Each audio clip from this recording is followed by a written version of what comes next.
اعوذ باللہ من الشیطان الرجیم بسم اللہ الرحمن الرحیم الحمد للہ رب العالمین والصلاة والسلام علی سید الانبیاء والمرسلین وعلی اہل بیتہ الطیبین الطاہرین وصحبہ المنتجبین۔ آج انشاءاللہ قرآن کریم کے 23ویں جز 23 کی جس قدر ممکن ہوا کچھ آیات آپ کی خدمت میں بیان کرنے۔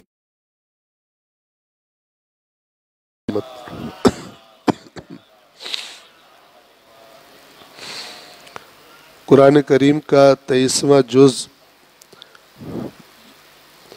یہ شروع ہوتا ہے تقریباً سورہ مبارکہ یاسین کی آیت نمبر 28 سے۔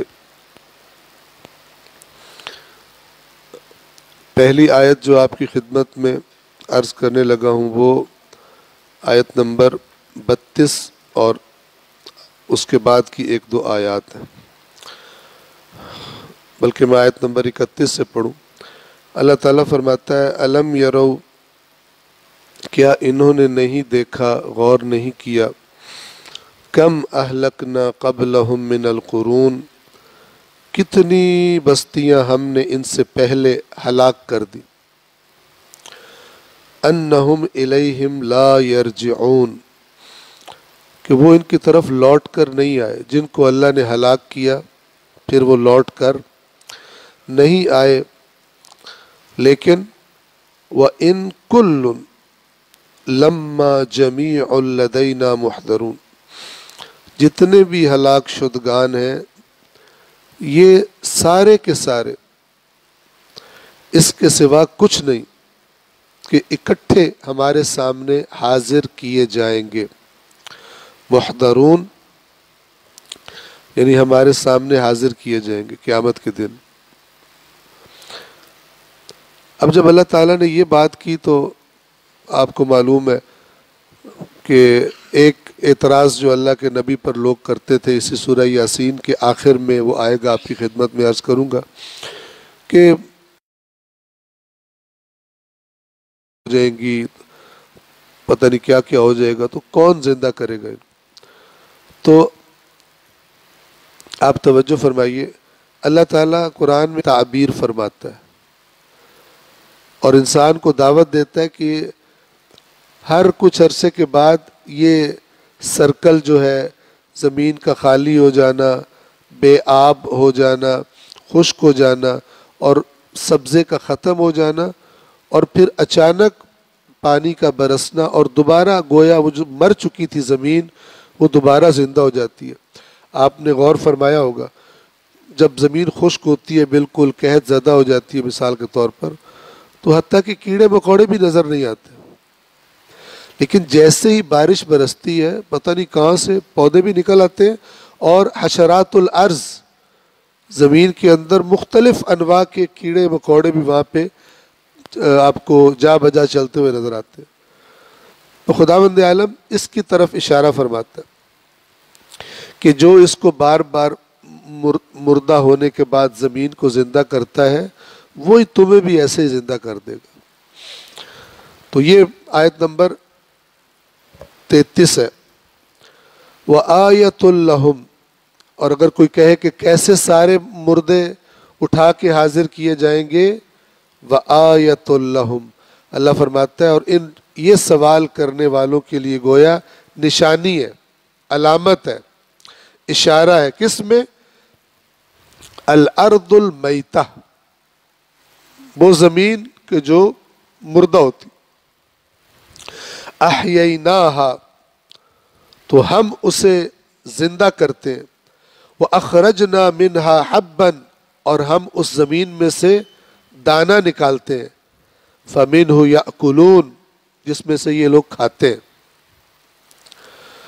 وَجَعَلْنَا فِيهَا جَنَّاتٍ مِّن نَخِيلٍ وَأَعْنَابٍ، اور ہم نے اسی زمین میں گھنے باغات کھجوروں کے اور انگوروں کے قرار دیے، وَفَجَّرْنَا فِيهَا مِنَ الْعُيُونِ، اور ہم نے اسی زمین کو پھاڑ کر چشمے جاری کر دیے۔ زمین کے اندر سے بالکل صاف شفاف پانی وہ نکلتا ہے، اور انسان بھی پیتے ہیں، جانور بھی پیتے ہیں، اور کھیتیوں کو بھی پانی لگتا ہے، اور ہر مخلوق اپنا پانی کی ضرورت پوری کرتی ہے۔ اللہ نے چند سسٹم رکھے ہوئے ہیں پانی پہنچانے کے، آپ دیکھیں، ایک تو یہ سسٹم ہے کہ سمندروں اٹھ جاتا ہے، اور آپ غور فرمائیں بادل بن جاتا ہے، بادلوں میں کتنا ہزاروں لاکھوں ٹن پانی وہ لے کر وہ بادل چل پڑتا ہے اور پھیل جاتے ہیں مختلف جگہوں پر، اور جہاں برسنا ہوتا، اور سارا سال وہ برف پگھل پگھل کے دریاؤں میں پانی فراہم کرتی ہے، اور وہ مختلف علاقوں سے جاتے ہوئے مل جاتی اس ملک کو۔ تو یہ اللہ تعالیٰ کا نظام ہے پانی پہنچانے کا۔ اسی پانی سے وہ مردہ زمین زندہ ہوتی۔ لِيَأْكُلُوا وَفَجَّرْنَا فِيهَا مِنَ الْعُيُونِ، اور ہم نے اسے پھاڑ کر، فجرنا تفجیر فجر سے ہے۔ فجر کسے کہتے ہیں؟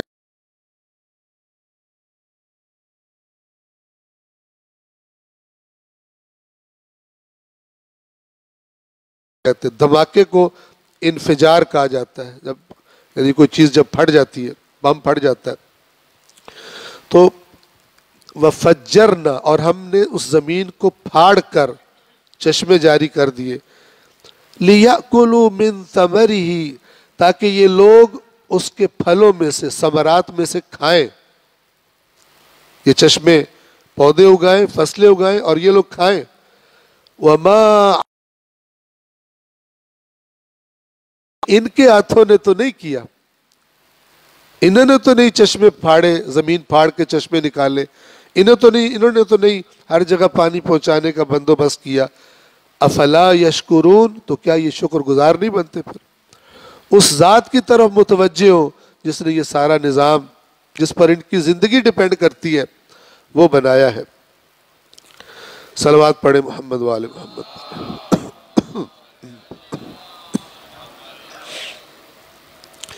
اسی سورہ مبارکہ یاسین کی آیت نمبر 47، آپ نے شاید کبھی جملہ سنا ہو کہ بعض اوقات کسی محفل میں چند لوگ بیٹھے ہوں اور کوئی بات ایسی ہوئی ہو کہ یار فلانے بندے کو مسئلہ ہے، کوئی مدد کرنی چاہیے، ان کے پاس راشن نہیں ہے، راشن، تو بیچ میں سے کسی نے کہا ہو یار ہم نے سب کا ٹھیکہ اٹھایا ہوا ہے۔ یہ وہ والی آیت ہے جنہوں نے ٹھیکہ نہیں اٹھایا ہوا۔ وَإِذَا قِيلَ لَهُمْ، اور جب ان سے کہا جاتا ہے انفقوا مما رزقکم اللہ، جو اللہ نے تمہیں رزق دیا اس میں سے خرچ کرو اس کی راہ میں۔ قال الذین کفروا، وہ لوگ جنہوں نے کفر اختیار کیا ہے وہ کہتے ہیں للذین آمنوا، ایمان والوں سے، انطعم، کیا ہم انہیں کھلائیں، من لو یشاء اللہ اطعمہ، کہ جس کو اگر اللہ چاہتا تو کھلا دیتا۔ جب اللہ چاہتا تو کھلا دیتا، تو ہم نے ٹھیکہ اٹھایا ہوا۔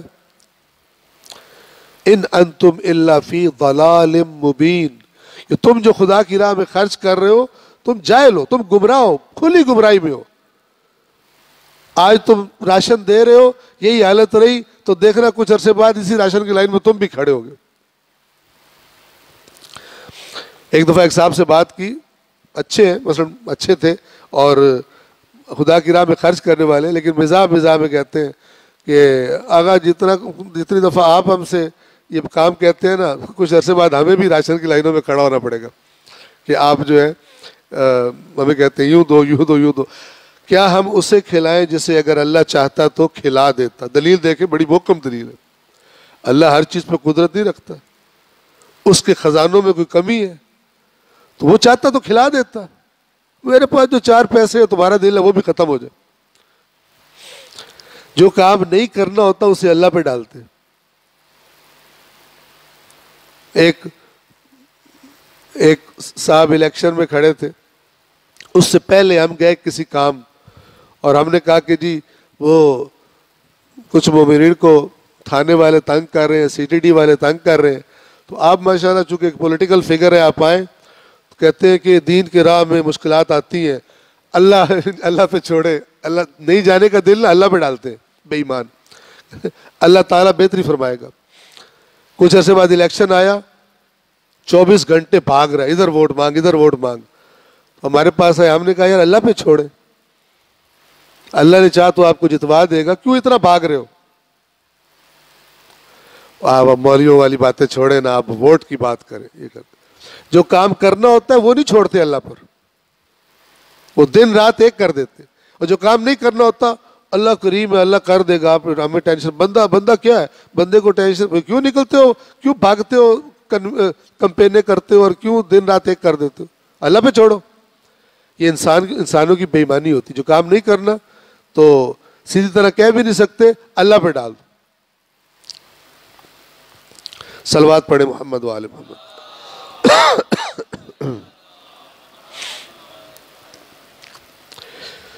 سورہ یاسین آیت نمبر 69, 69 اور 70, بہت توجہ کیجیے, بہت اہم مطلب ہے.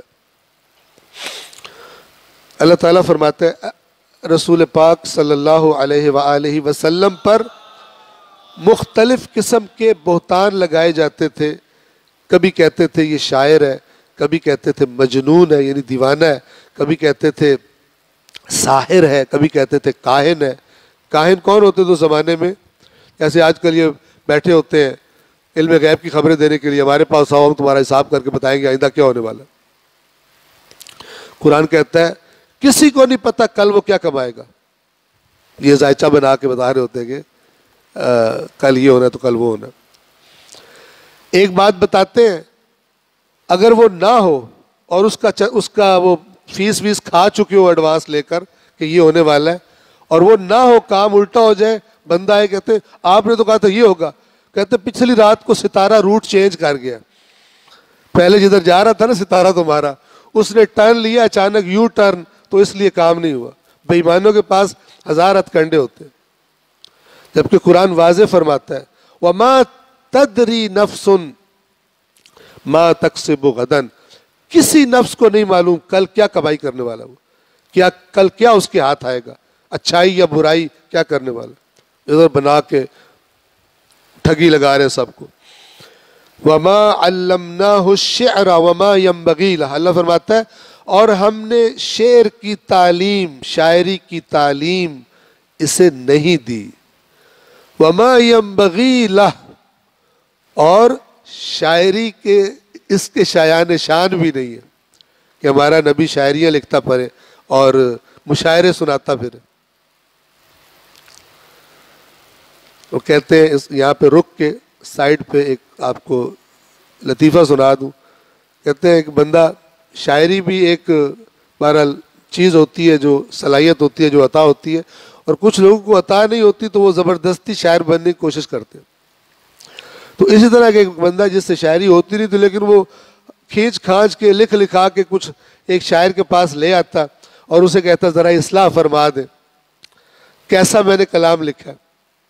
تو آخر تنگ آ کے ایک دن اس استاد شاعر نے کہا کہ تیرا کلام دیکھ کر مجھے سورہ یاسین کی وہ آیت یاد آ گئی کہ ہم نے اسے شاعری نہیں سکھائی, ہم نے اس بندے کو شاعری نہیں سکھائی, تو میری جان چھوڑ, اللہ نے تجھے شاعری نہیں سکھائی تو نہ کر تو. یہ اس کی سائڈ پہ ویسے ایک جوک تھا.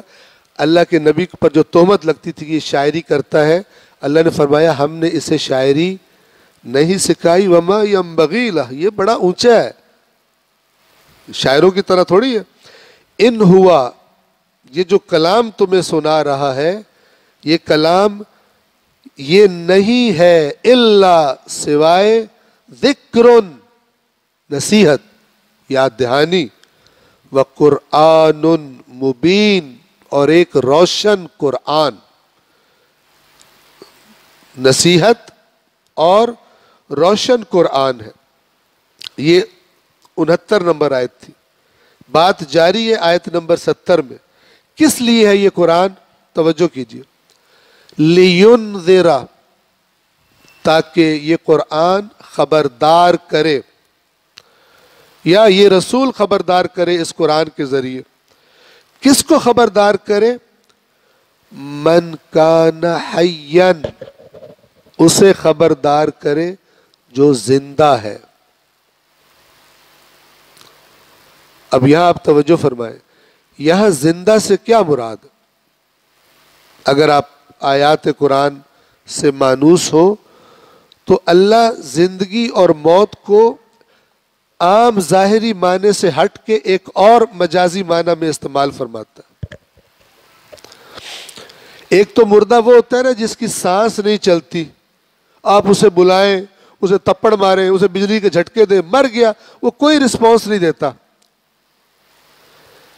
اللہ قرآن میں جو نبی کی دعوت پر، آیات قرآن پر سنتا رہتا ہے، کوئی رسپانس نہیں دیتا، اللہ کہتا ہے یہ مردہ ہے،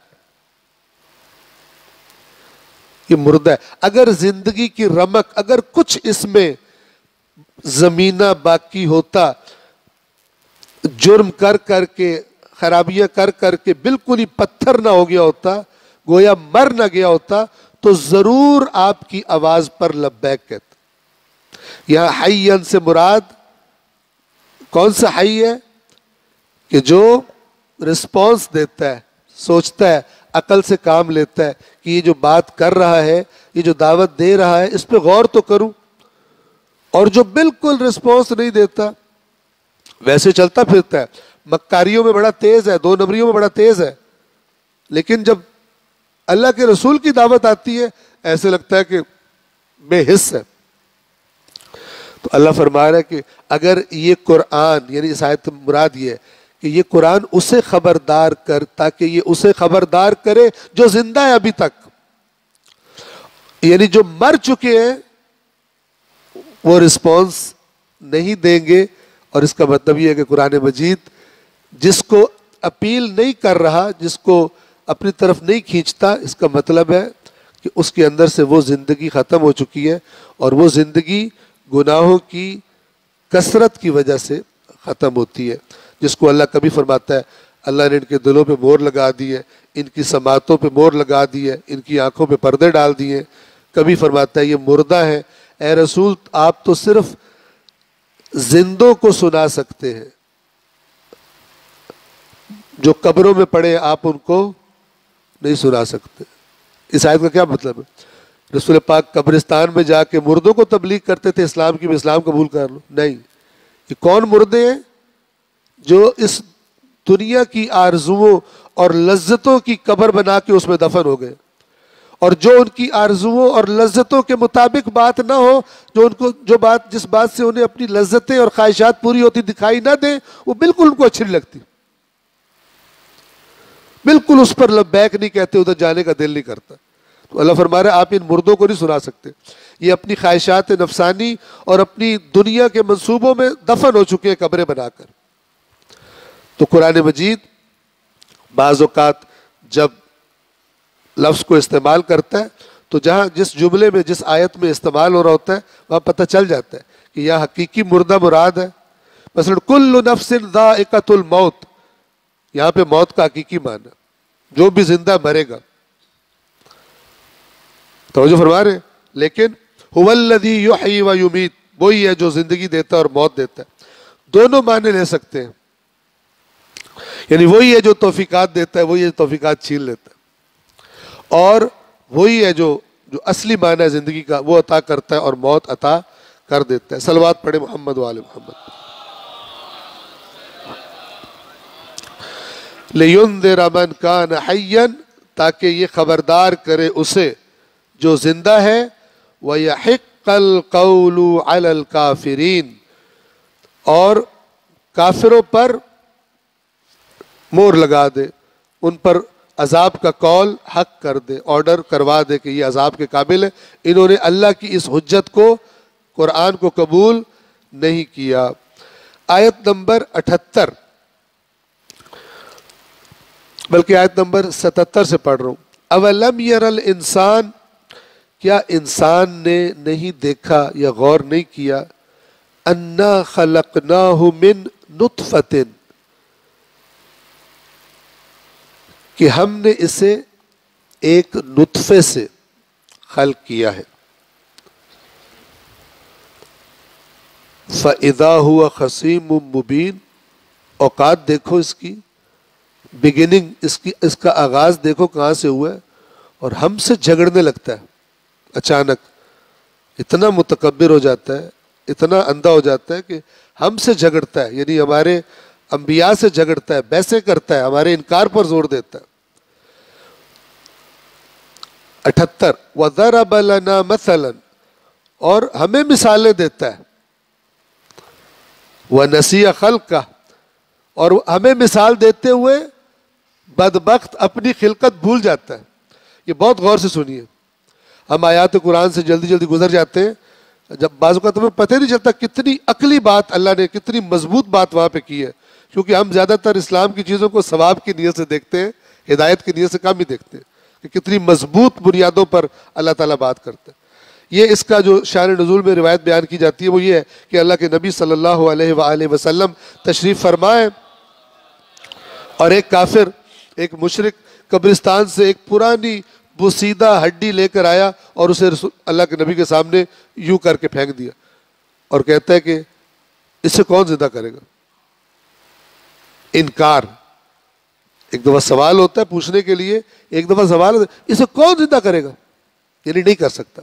یہ اس پر یہ آیات نازل ہوئی، وَضَرَبَ لَنَا مَثَلًا، ہمیں مثال دیتا ہے ہڈی کو کون زندہ کرے گا، وَنَسِيَ خَلْقَهُ، اور مثال دینے والا خود اپنی خلقت کو بھول گیا ہے کہ یہ جو مثال دے رہا ہے پتہ کر یہ کہاں سے آیا ہے۔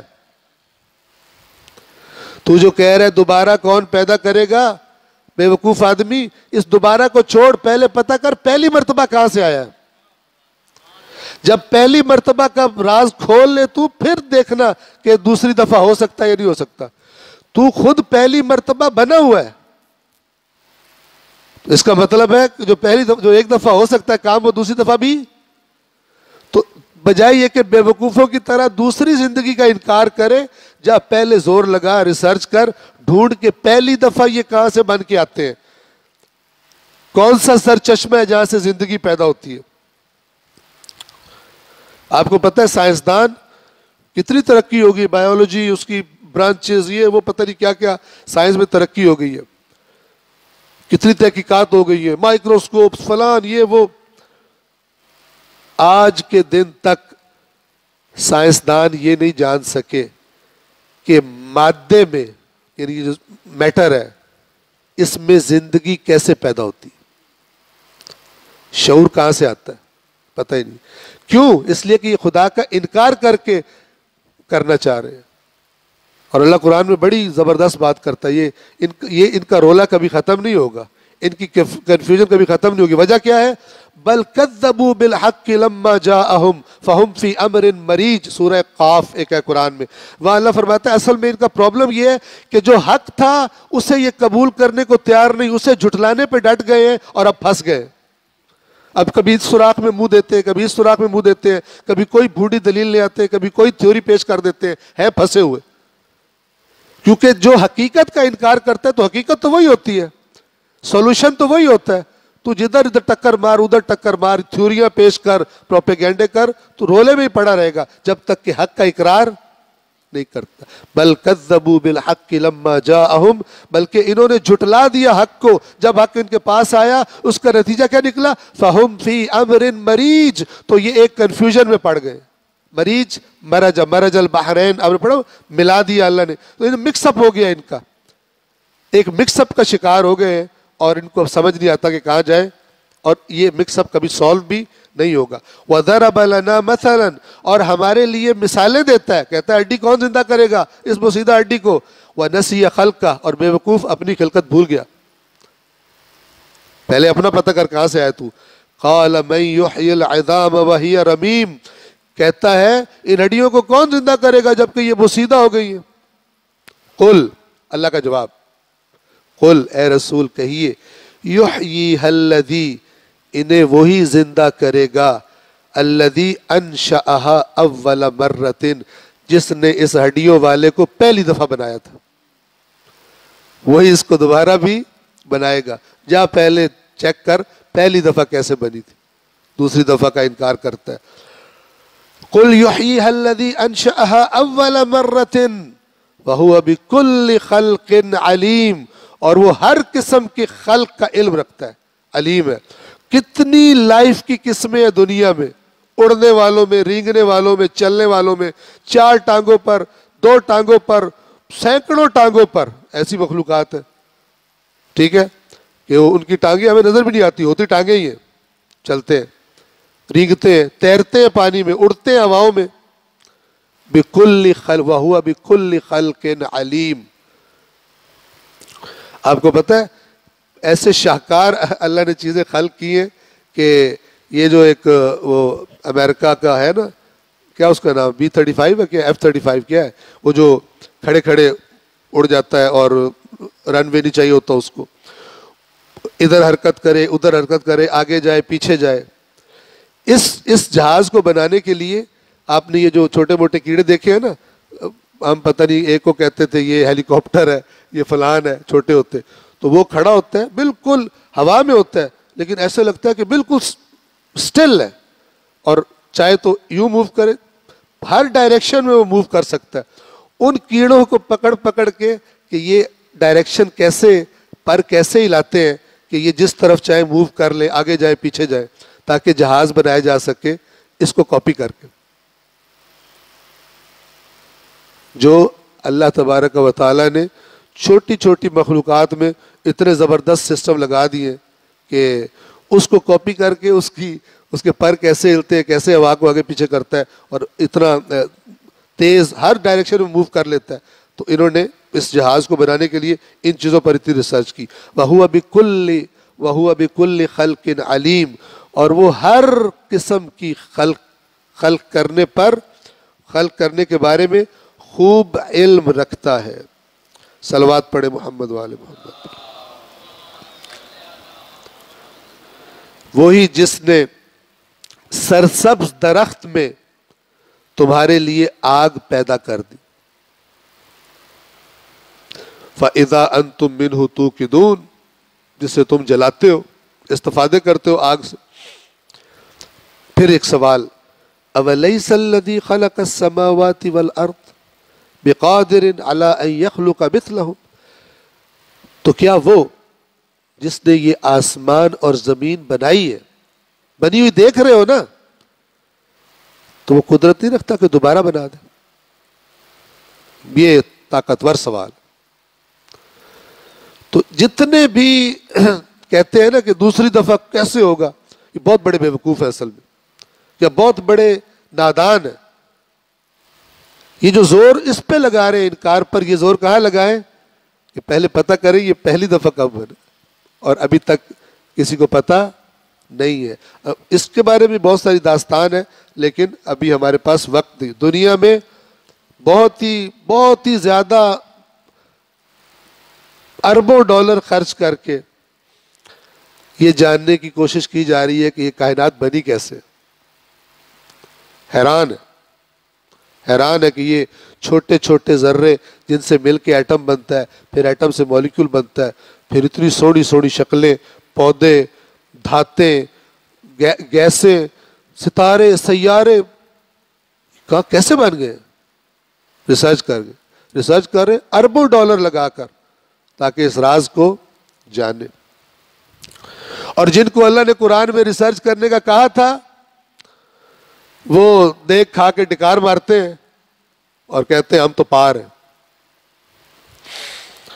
علم کے میدان میں پیچھے رہ گئے، تو محنت کرنے میں پیچھے رہ گئے، بجائے محنت کرنے کے معجزے کے انتظار میں ہوتے کہ اللہ آئے گا، یوں ہوگا اور کام تمام ہو جائے گا. وَهُوَ الْخَلَّاقُ الْعَلِيمُ. بھلا کیوں نہیں، وَهُوَ الْخَلَّاقُ الْعَلِيمُ. اور وہ بہت زبردست خلق کرنے والا اور خوب علم رکھنے والا ہے. اور اگلی آیت مشہور آپ سنتے رہتے ہیں، جب وہ کسی کام کا ارادہ کرتا ہے تو اس سے کہتا ہے کہ کن ہو جا، فیکون، تو وہ ہو جاتا ہے. فسبحان الذی. یہ آیات بڑی غور طلب ہے، بہت سارے مسائل ذہنوں سے صاف کر دیتی. فسبحان الذی. پس ہر عیب سے، ہر کمی سے، ہر نقص سے، ہر کمزوری سے پاک ہے وہ. بیدہ ملکوت کل شیء. کہ ہر چیز کا ملکوت صرف اسی کے پاس ہے، اسی کے کنٹرول میں. وَإِلَيْهِ تُرْجَعُونَ، اور اسی کی طرف تم سب پلٹائے جاؤ گے۔ ایک ہوتا ہے لفظ ملک، ایک ہوتا ہے ملکوت۔ ملک کہتے ہیں سلطنت کو جس پر بادشاہ کا حکم چلتا ہے۔ توجہ فرما رہے ہیں؟ ملک اور ملکوت میں کیا فرق ہے؟ ملک ظاہری نظر آنے والے حکومت کو کہتے ہیں، اور ملکوت جو اصل پیچھے اصل طاقت ہوتی ہے، جیسے ہمارے پاکستان میں بھی ہے عمادت کے ساتھ، ملک کوئی اور ہوتا ہے پیچھے ملکوت کوئی اور ہوتا ہے کسی کے پاس، ٹھیک ہے؟ اور پھر لوگ کہتے ہیں پیچھے دیکھو، پیچھے دیکھو اصل میں بندہ کون ہے، چلا رہا کون ہے، پیچھے دیکھو۔ یاد ہے نا آپ کو عمران خان کے زمانے میں، پیچھے دیکھو کہ پیچھے سے تارے کون لا رہا ہے۔ تو ملکوت اللہ یہاں پہ فرما رہا ہے بیدہی ملکوت، کہ اسی کے ہاتھ میں اصل حکومت ہے، ظاہری سلطنت نہیں، باطنی بھی، پورا کا پورا ہر چیز کا کنٹرول جس کے ہاتھ میں ہے۔ وَإِلَيْهِ تُرْجَعُونَ، اور اسی کی طرف تم نے رپورٹ کرنا ہے، حاضری دینی اور اپنا حساب کتاب کروانا ہے۔ صلوات پڑھیں محمد و آل محمد پر۔ 32 منٹ ہو گئے، یہیں پر ہم تمام کر رہے ہیں۔ اللہ تبارک و تعالی سے دعا ہے، پروردگار یا اللہ یا رحمان یا رحیم یا رب العالمین یا رب شہر رمضان، اے پروردگار ماہ مبارک رمضان کی اپنی رحمتوں اور برکتوں سے ہمیں محروم نہ فرما۔ وہ توفیقات جو تو اپنے نیک بندوں کو، اپنے پسندیدہ بندوں کو اس ماہ مبارک میں عطا فرماتا ہے، پروردگار وہ توفیقات ہم سب کو عطا فرما۔ پروردگار اس مہینے میں ہماری عبادات کو، ہماری دعاؤں کو، ہماری توبہ کو، ہماری معافی کو اپنی بارگاہ میں قبول فرما۔ پروردگار اس مہینے میں تیری کتاب سے کبھی نہ ٹوٹنے والا رشتہ استوار کرنے کی ہم سب کو توفیق عطا فرما۔ پروردگار وہ مومنین جو کسی پریشانی یا مشکل میں گرفتار ہیں، ان کی مشکلات کو آسان فرما۔ ہمارے حلال رزق میں وسعت و برکت عطا فرما۔ ہمارے مرحومین کو اپنی خاص رحمتوں میں جگہ عطا فرما۔ اے پروردگار ہم سب کا خاتمہ خیر پر اور ایمان پر فرما۔ اللہم صلی علی محمد و آل محمد۔